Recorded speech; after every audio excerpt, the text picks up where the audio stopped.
ছাত্র জনতার তুমুল আন্দোলনের মুখে ভারতে পালিয়ে যাওয়া বাংলাদেশের সাবেক প্রধানমন্ত্রী শেখ হাসিনার নয়াদিল্লিতে অবস্থান করা নিয়ে মুখ খুলেছেন দেশটির পররাষ্ট্রমন্ত্রী এস জয়শঙ্কর।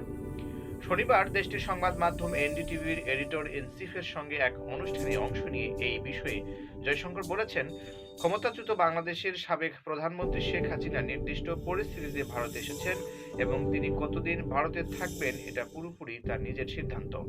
জয়শঙ্করের ভাষ্যে, যেসব পরিস্থিতির কারণে হাসিনা ভারতে এসেছেন সেই পরিস্থিতি এখন তার শীতে প্রভাবিত করছে। জবাবে জয়শঙ্কর বলেন, দেখুন, এটি একটি ভিন্ন বিষয়, তাই না? তিনি একটি নির্দিষ্ট পরিস্থিতিতে এখানে এসেছেন এবং আমি মনে করি তার ভাগ্যে কি ঘটবে সেক্ষেত্রে সেই পরিস্থিতি স্পষ্টভাবে একটি বড় বিষয়। তবে আবারও বলছি, এটা এমন একটা বিষয় যেখানে তাকে মনস্থির করে সিদ্ধান্ত নিতে হবে।